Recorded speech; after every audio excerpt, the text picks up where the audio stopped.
الحمد للہ رب العالمین والعاقبۃ للمتقین والصلاة والسلام علی سید الانبیاء والمرسلین اما بعد۔ تفسیر القرآن الکریم سورۃ البقرہ آیت نمبر 160، لیکچر نمبر 50 اعوذ باللہ من الشیطان الرجیم الا الذین تابوا واصلحوا وبینوا فاولئک اتوب علیہم وانا التواب الرحیم، مگر وہ لوگ جنہوں نے توبہ کی اور اصلاح کر لی اور کھول کر بیان کر دیا تو یہ لوگ ہیں جن کی میں توبہ قبول کرتا ہوں اور میں ہی بہت توبہ قبول کرنے والا اور نہایت رحم والا ہوں۔ پہلے بیان ہوا ہے کہ اولئک یلعنہم اللہ ویلعنہم اللاعنون، لعنت ہے ان لوگوں پر جو شریعت کو چھپاتے ہیں، گونگے شیطان حدیث کے مطابق۔ اب اس لعنت سے نکلنے کا طریقہ کیا؟ ایک ہی صورت ہے، نمبر 1 تابو، کہ وہ اپنی سابقہ غلطیوں سے توبہ کریں، جو وہ غلطیاں کرتے رہے اس سے وہ توبہ کریں۔ الا الذین تابوا، ہر گناہ سے توبہ، شریعت چھپانے سے توبہ، پیغمبر علیہ السلام کی صفات چھپانے سے توبہ، اور آج کے دور میں امت محمدیہ کے جو علماء ہیں جو شریعت کو چھپاتے ہیں اور اپنے امام کے قول کو بیان کرتے ہیں اور حدیث مصطفیٰ صلی اللہ علیہ وسلم کو چھپا دیتے ہیں، حق کو چھپاتے ہیں اور باطل کا پرچار کرتے ہیں۔ نمبر 1، اگر وہ اس لعنت سے بچنا چاہتے ہیں تابو، وہ توبہ کریں کہ یا اللہ میں ساری زندگی یہ خطائیں کرتا رہا کہ شریعت کے خلاف اپنے امام کے قول کو بیان کرتا رہا، جیسے علماء دیوبند میں کتنے علماء نے یہ بات بیان کی کہ ہم ساری زندگی اپنے امام کے قول کو حدیث پر فوقیت دینے کے لیے محنت کرتے رہے، ایک وتر کی حدیث کا جواب دینے کے لیے 12 سال علماء تدبر کرتے رہے کہ کیسے اس کا رد کیا جائے۔ الا الذین تابوا، وہ اس عمل سے توبہ کریں۔ اور کتنے ہی جید علماء جب وہ اہل حدیث ہوتے ہیں تو ہم ان سے پوچھتے تھے کہ آپ ملتان کے مفتی ہوں یا عبدالحکیم کے مفتی، اللہ تعالیٰ ان پر رحمت فرمائے، دونوں فوت ہو چکے ہیں، اور جید علماء شیخ القرآن مولانا غلام اللہ کے شاگرد ہوں، شیخ القرآن عبدالسلام رحمہ اللہ تعالی، ہم پوچھتے تھے ان سے، تو پہلا کام توبہ، ہر گناہ سے توبہ، اور ان جو لعنت والے کام ہیں ان سے توبہ۔ توبہ کرنے کے بعد وَأَصْلَحُوا، اپنی اصلاح کریں، کہ جب توبہ کر لی ہے حنفی نماز سے تو اب اس کے بعد جو نماز کا وقت آئے گا اس میں محمدی نماز ادا کریں۔ توبہ کر لی ہے کہ آئندہ پیغمبر کی حدیث پر اپنے امام کے قول کو فوقیت نہیں دوں گا، تو اب جو اگلا درس دینا ہے تو اس میں اصلاح کیا ہوگی کہ حدیث رسول صلی اللہ علیہ وسلم بیان کی جائے گی اور لوگوں کو بتلایا جائے گا کہ یہ حدیث ہے، اس کے مقابلے میں دنیا کے کسی امام کے قول کو ترجیح دینا کفر ہے، کیونکہ نبی اکرم صلی اللہ علیہ وسلم کا مقام، نبوت اور رسالت کا مقام، یہ دنیا کا کوئی امتی اسے پا نہیں سکتا۔ وَأَصْلَحُوا، پھر وہ اصلاح کریں گے۔ پھر کتنے درجنوں لوگ اپنے علماء کی یہ اصلاح دیکھ کر بغیر بیان کیے ساتھ بیٹھے ہوئے دیکھا کہ اب یہ نماز رفع الیدین کے ساتھ اور سینے پر ہاتھ باندھ کر مفتی صاحب پڑھ رہے ہیں، انہیں کیا ہوا؟ دیکھ کر بغیر بیان کیے ہی مسلمان ہو گئے، شرک سے توبہ کر لی، بدعت سے توبہ کر لی۔ نمبر 3، وَبَيَّنُوا، پھر سے کھول کر بیان کریں گے، کھول کر بیان کریں۔ کسی نے قاری عبدالحفیظ حافظہ اللہ تعالی سے پوچھا کہ آپ کی سابقہ نمازوں کا کیا بنا؟ کہا اللہ سابقہ بھی قبول کر لے، اس سے درخواست ہے، اور آئندہ بھی قبول کر لے۔ بیان کر رہے ہیں کہ ہم پہلے یہ غلطیاں کرتے رہے۔ مولانا انور شاہ کاشمیری نے بیان کیا وحدت امت کے اندر صفحہ نمبر 15 پر بیان کیا کہ ہم کس راستے پر چلتے رہیں۔ وَبَيَّنُوا، تو وہ صاف طور پر بیان کر دیں کہ تورات میں رسول اللہ صلی اللہ علیہ وسلم کی صفات موجود ہیں، ہم انہیں چھپاتے رہیں۔ تورات میں رسول اللہ صلی اللہ علیہ وسلم کا آخری نبی ہونا موجود ہے، ہم یہ چھپاتے رہے۔ بیت اللہ کا قبلہ بننا یہ تورات میں موجود ہے، ہم اسے چھپاتے رہے۔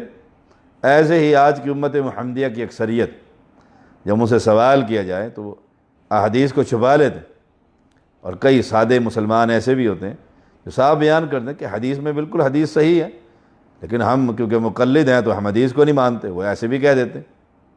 الحق والانصاف ان الترجیح للشافعی فی ہذہ المسئلہ، کہ اس مسئلے میں حق اور انصاف کی بات یہ ہے کہ ترجیح امام شافعی کو ہے۔ کیوں؟ ان کے پاس حدیث رسول ہے۔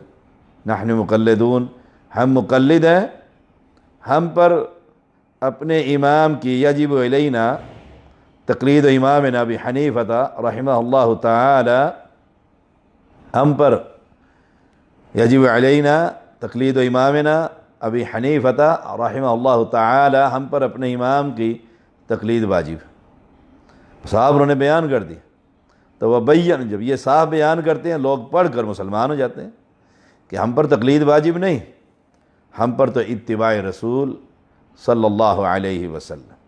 تو وہ بینوا، اسے بیان کر۔ تو عبداللہ بن سلام اور صہیب رضی اللہ تعالی عنہما نے صاحب بیان کر دیا، صاحب بیان کر دیا۔ اور جو لوگ حالت کفر میں مر گئے وہ ہمیشہ کے لیے لعنت میں گرفتار رہیں گے۔ امت محمدیہ کے وہ اکثر علماء جو حق کو چھپاتے رہے اور قبر پرستی کی دعوت دیتے رہے، اتباع رسول کو چھپاتے رہے اور تقلید کا پیغام دیتے رہے اپنے مدرسے اور چندے اور جماعت کی خاطر، وہ ہمیشہ مر گئے اگر اس حالت میں بغیر توبہ کے، ہمیشہ لعنت میں گرفتار رہیں گے۔ لعنت سے بچنے کا آسان طریقہ ہے خود بھی توبہ کریں، اپنی اصلاح کریں، اور اپنے نمازیوں کو بتلائیں، اپنے نمازیوں کو بتلائیں کہ یہ مسئلہ حدیث سے ثابت ہے۔ جیسے ایک مسجد میں ایک شخص نے الضالین کے بعد آمین کہہ دی، نماز کے بعد مولانا ناراض ہو گئے، ناراض ہو گئے۔ جب کس نے کہا تھا؟ اس نے کہا میں نے کہا تھا۔ نے کہا بے ہدایت ہے، تو نے ہماری مسجد میں کیوں شرارت کی آمین کہہ کر؟ اس نے کہا اچھا آمین نہیں کہنا چاہیے؟ نے کہا آمین نہیں کہنا چاہیے۔ اس نے نمازیوں کو کہا کہ اچھا یہ بتائیں، دیکھ کوئی ناراضگی نہیں، کوئی جھگڑا نہیں، آپ میں سے عمرہ اور حج مسجد نبوی اور بیت اللہ کون کون گیا؟ کافی سارے لوگ کھڑے ہو گئے، ہم نے عمرہ کیا۔ بتاؤ مدینہ طیبہ میں اور بیت اللہ میں نماز میں آمین کہتے ہیں؟ کہا ہاں کہتے ہیں، ہاں کہتے ہیں۔ سبحان اللہ۔ اب بیان کیجئے۔ ہماری جماعت کے سرخیل علامہ احسان الہی ظہیر رحمہ اللہ تعالی رحمت واسعہ، وہ عراق گئے علماء کے ساتھ، اس میں مولانا نورانی جو فوت ہو چکے ہیں، بریلیوں کے ہیڈ تھے پاکستان میں، وہ بھی ساتھ شامل تھے، اور دیگر مقلدین کی جماعت علماء کی موجود تھی۔ علامہ احسان ظہیر رحمہ اللہ تعالی نے مغرب کے وقت کہا کہ آج کی نماز ہم امام ابو حنیفہ رحمہ اللہ تعالی کی مسجد میں ادا کریں۔ بڑے لوگ خوش ہوئے جو پہلی مرتبہ گئے تھے، انہوں نے کہا بہت اچھی بات ہے علامہ صاحب، یہ بڑی محبت اور اتحاد اور اتفاق کا پیغام۔ بڑے خوش ہوئے کہ ہماری مسجد میں ہمارے امام صاحب کی مسجد، جن کے نام پر پوری دنیا میں مذہب قائم۔ مغرب پر وہاں پہنچے امام نے نماز پڑھائی وَلَضَّالِّينَ آمین، آمین سے پوری مسجد گونج اٹھی۔ مسجد کن کی ہے؟ امام حنیفہ رحمۃ اللہ علیہ کی۔ رفع الیدین کر رہے ہیں، سینے پر ہاتھ بندھے ہوئے ہیں، آمین کہا جا رہا ہے، قدم کے ساتھ قدم مل رہے ہیں۔ سلام پھرا تو سارے مقلدین کے سر جھکے ہوئے تھے، یہ کیا ہوا؟ یہ کیا ہوا؟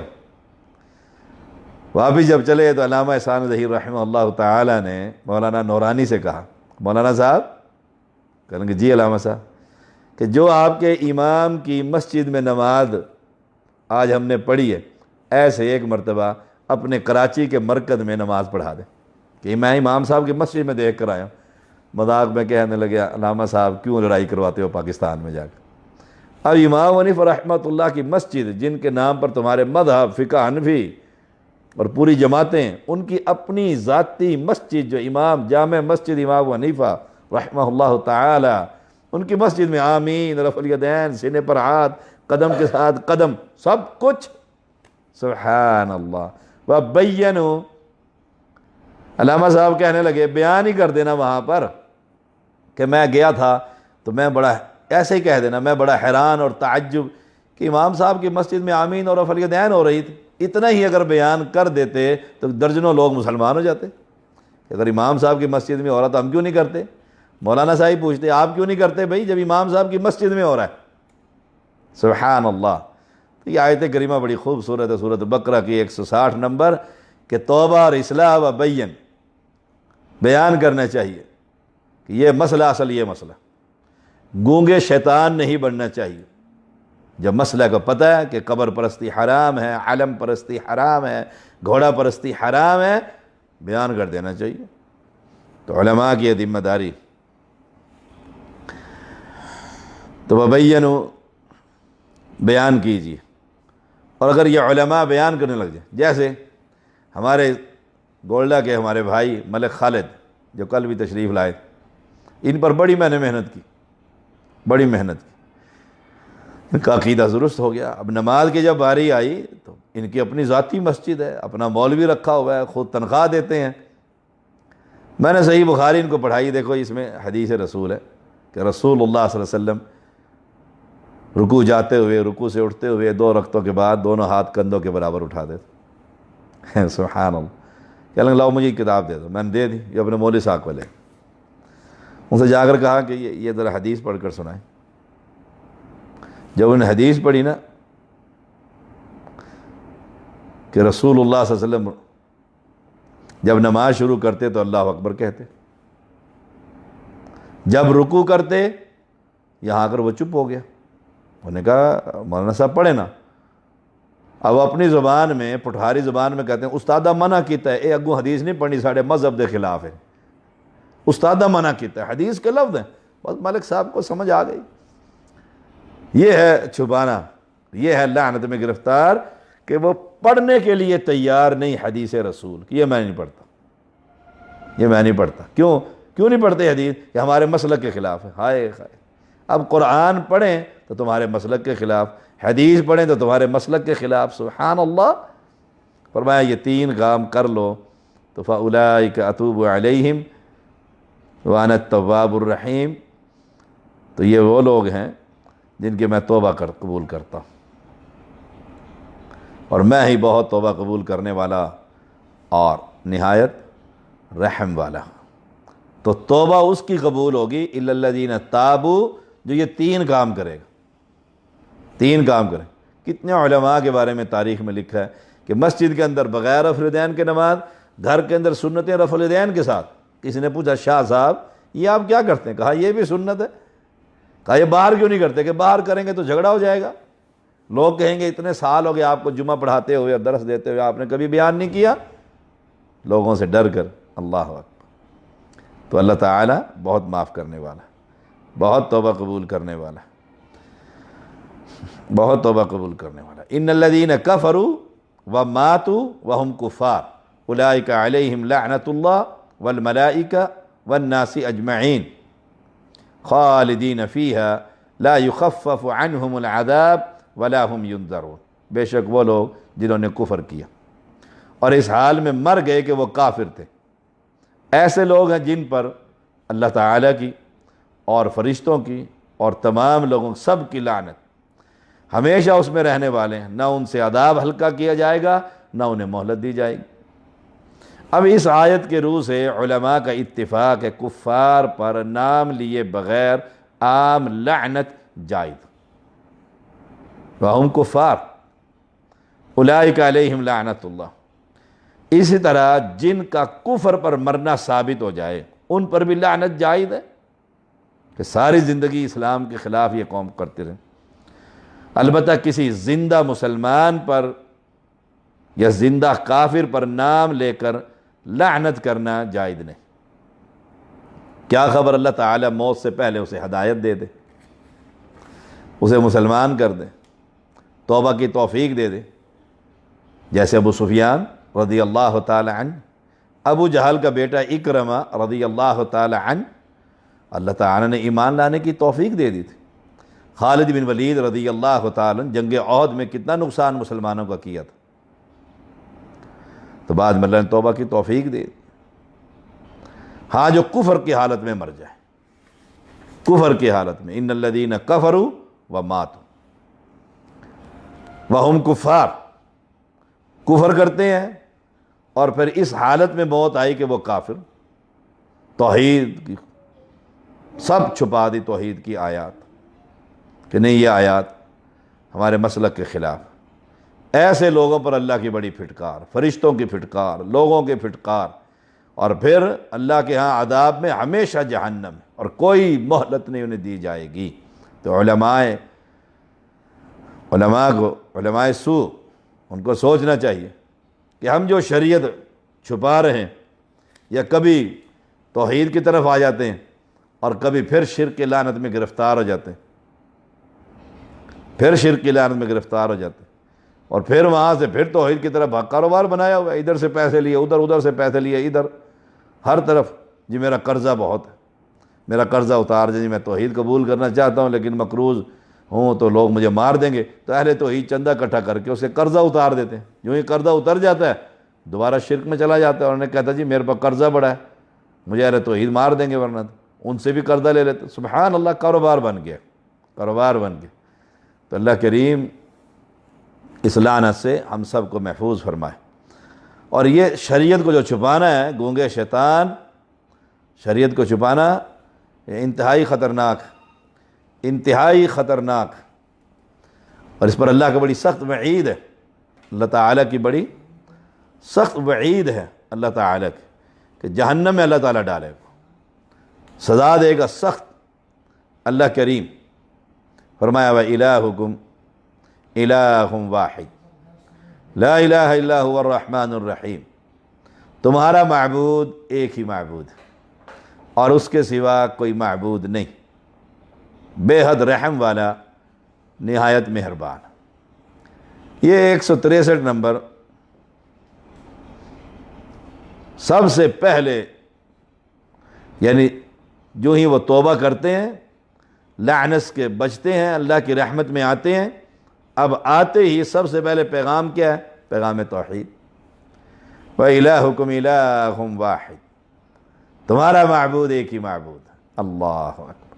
عبادت جو ہے، سجدہ، رکوع، قیام، طواف، نظر، نیاز، توکل، بھروسہ، خوف، امید، رجا، الہ واحد۔ یہاں تو چپے چپے پر الہ موجود ہے۔ لاہوریوں کا علی حجویری ہے اور سیال کوٹیوں کا امام کوٹ ہے، امام صاحب ہے، ملتانیوں کا نظام الدین ہے، اور بہاولپوریوں کا پیر چنن ہے، لاڈلا پیر ہے، لال شاہ بخاری ہے۔ 1.25 لاکھ قبریں ہیں وہاں سیدوں کی، 1.25 لاکھ اولیاء اللہ وہاں پر مدفون ہیں، اللہ اکبر، اور ہر ایک کی عبادتیں کی جا رہی، پوجا پاٹ ہو رہی ہے، میلے لگ رہے ہیں، عرس لگے ہوئے ہیں، اور لکی رانی سرکسیں چل رہی ہیں، کتوں کی اور ریچھوں کی لڑائیاں ہو رہی ہیں، سبحان اللہ۔ یہ کیا ہے جی؟ یہ ولیوں کو ماننے والے جمع ہوئے ہیں، آپ دیکھیے کمال دیکھیے، اولیاء اللہ کو دیکھ کر لوگ مسلمان ہو جاتے تھے جو اللہ کے ولی ہوتے تھے۔ رسول اللہ صلی اللہ علیہ وسلم کا جب چہرہ دیکھا نا، عبداللہ بن سلام یہودی عالم نے چہرہ دیکھتے ہی کہنے لگا یہ چہرہ جھوٹ نہیں بول سکتا، اشہد ان لا الہ الا اللہ، مسلمان ہو گئے۔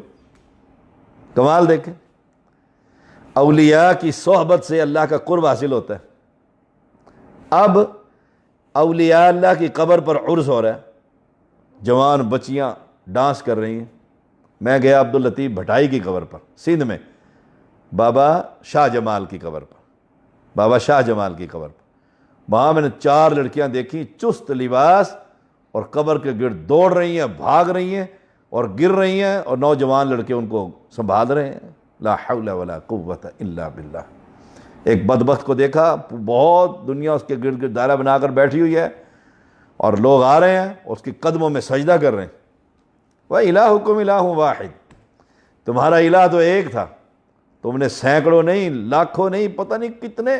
عراق میں جاؤ تو وہاں زینب کی قبر ہے، ایران میں چلے جاؤ تو علی اور پشتن پاک کی قبر ہے، حسن و حسین کی عبادتیں ہو رہی ہیں، وہاں مدار شریف بنے ہوئے ہیں اور پتہ نہیں کیا کیا شریف بنے ہوئے ہیں۔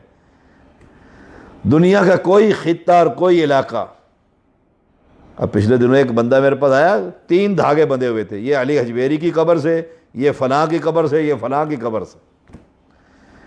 توبہ کے بعد علماء کا دعوت کا انداز یہ ہوگا، وَإِلَٰهُكُمْ إِلَٰهٌ وَاحِدٌ لا الہ الا هو الرحمن الرحیم، کہ تمہارا الہ ایک ہے۔ الہ کا معنی جس کی عبادت کی جائے گی، جس سے مانگا جائے گا، جس کے سامنے اپنے دامن کو پھیلایا جائے گا، جس کے سامنے اپنی تکلیف کو بیان کیا جائے گا، اسے کہتے ہیں الہ، معبود برحق۔ اور جو فوت ہو جائے، جو غسل نہ کر سکے، کفن نہ پہن سکے، چل کر اپنی قبر میں نہ جا سکے، جسے موت آ جائے، وہ الہ بننے کے قابل ہی نہیں۔ فرمایا وَتَوَكَّلْ عَلَى الْحَيِّ الَّذِي لَا يَمُوتُ، توکل اس پر کر جسے موت نہیں آئے گی۔ لا يموت، اب ایمانداری سے بتائیں، انہیں موت آئی ہے سب کو؟ چلو جی موت نہیں آئی، وصال فرما گئے، انتقال کر گئے ہیں، پردہ کر گئے ہیں، جنازہ پڑا تھا ان کا سب کا۔ جس کا جنازہ پڑا جائے وہ مشکل کشا ہو سکتا ہے، وہ الہ بن سکتا ہے؟ سبحان اللہ۔ جو اپنی اولاد کو دشمن سے نہ بچا سکے اور کربلا میں سب کو شہید کروا دے، خود بھی شہید ہو جائے، اور آج کہیں یا حسین مدد، جنت حسین کی، کون کہتا ہے جنت حسین کی نہیں ہے؟ جنت انشاءاللہ وہ تو سردار ہیں نوجوانوں کے جنت میں، لیکن وہ جنت تقسیم کریں گے لوگوں کو۔ تقسیم کس نے کرنی؟ اللہ سبحانہ و تعالی نے۔ تو حسین کو مشکل کشا ماننا، الہ ماننا، کہ اللہ سے اگر کوئی شے نہیں ملتی تو حسین سے مانگ لے، وہ تجھے دے دے گا۔ حسین رضی اللہ تعالی عنہ تو ان ظالموں کے سامنے سوال کرتے رہے کہ میرا راستہ چھوڑ دو، میں خود ہی چلا جاتا ہوں آگے، مجھے واپس چلے جانے دو۔ اتنے مجبور ہو گئے تھے، اتنے مجبور ہو گئے تھے کہ ان ظالموں کو کہہ رہے تھے، کوفیوں کو، کہ میرا راستہ چھوڑ دو، میں واپس چلا جاتا ہوں جدھر سے آیا۔ گھیر لیا انہوں نے کربلا میں۔ تو الہ جو ہوتا ہے اسے کوئی گھیر نہیں سکتا۔ اگر ساری دنیا کے یہ مولوی اور پیر اور فقیر، زندہ اور مردہ مل کر اللہ کا مقابلہ کرنا چاہیں، اللہ کو یہ مغلوب کر سکتے؟ ہم اس کو اللہ ہی نہیں مانتے جو مغلوب ہو جائے، وہ تو غالب ہے، عدل سے ابد تک ہے، اسے موت نہیں آئے گی۔ تو الہ جو ہے تمہارا الہ، الہ واحد، ایک ہی ہے۔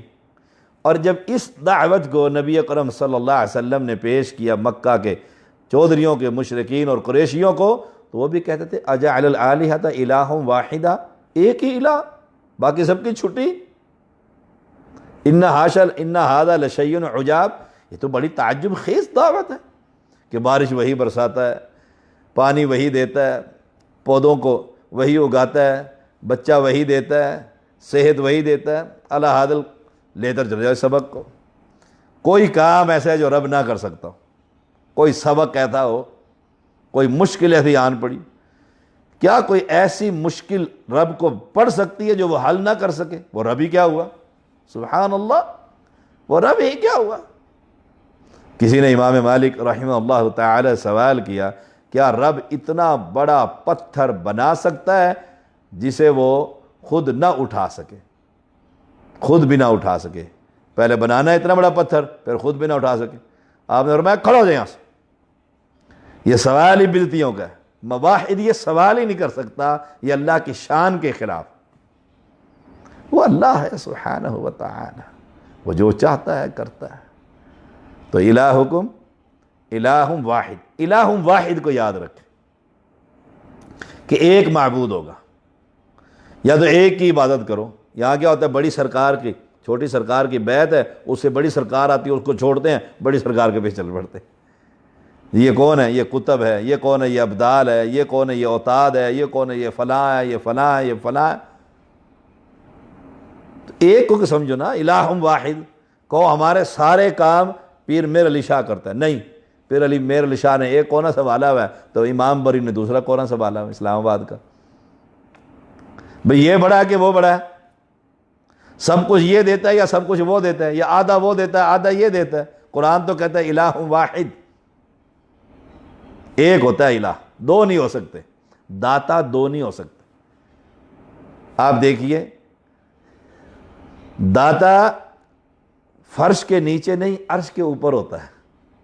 یہ تو فرش کے نیچے ہے، اس کی قبر پر روزانہ جھاڑو دی جاتی ہے۔ نواز شریف کی حکومت میں اس کی قبر کو عرق گلاب سے دھویا جاتا ہے، جو اتنا مجبور ہے کہ بیچارے کا عرق گلاب لے کر آؤ، اس کی قبر کو دھو، اور وہ نکل نہیں سکتا اس کے اندر سے۔ وہ الہ واحد ہو سکتا ہے؟ اللہ نے پھر خود کہہ دیا لا الہ الا ہو، لا الہ الا ہو، اس کے سوا کوئی معبود نہیں۔ یہ یاد، اس کے سوا کوئی معبود نہیں۔ کس کے سوا؟ الرحمن الرحیم، وہ رحمان ہے، وہ رحمان ہے، وہ رحیم ہے۔ یہ مسئلہ توحید جو ان سے ہے، یہ سب سے پہلے توبہ کے بعد بیان کرنا ہوگا۔ یہ ہے ریفرنس ٹو کنٹیکٹ، سب سے پہلے توبہ کے بعد، اصلاح کے بعد بینو۔ اب بیان کرنا ہے تو قوم کو یہ بتانا ہے کہ ساری زندگی ہم تمہیں قبر چٹواتے رہے، یہ سب بیکار کام ہے، شرکیہ کام ہے، توبہ کر لو اور اس اللہ کے سامنے اپنی پیشانی کو جھکا دو۔ پھر اس کی صفات ہیں، الرحمن، وہ بڑا رحمان ہے۔ ساری زندگی اگر تم یہ کام کرتے رہے اور توبہ کر لی تو اللہ تعالیٰ تو اتنا رحیم، اتنا مہربان، رحم کرنے والا ہے کہ تمہارے سابقہ گناہوں کو بھی نیکیاں بنا دے۔ اور اگر تم اسی حال میں چلے گئے، اللہ کے ہاں شرک کرتے ہوئے، کوئی توبہ نہیں کی، کوئی توبہ نہیں کی، تو پھر یاد رکھیے اولئک علیہم اللعنہ، پھر اللہ کی بڑی پھٹکار، پھر فرشتوں کی پھٹکار، پھر تمام موحدین کی، مشرکین پر پھٹکار ہوگی۔ اللہ کریم ہمیں صحیح معنوں میں توحید کا فہم عطا فرمائے، اور گناہوں سے توبہ اور اصلاح کرنے اور بیان کرنے کی توفیق عطا فرمائے۔ وآخر دعوانا الحمد للہ رب العالمین۔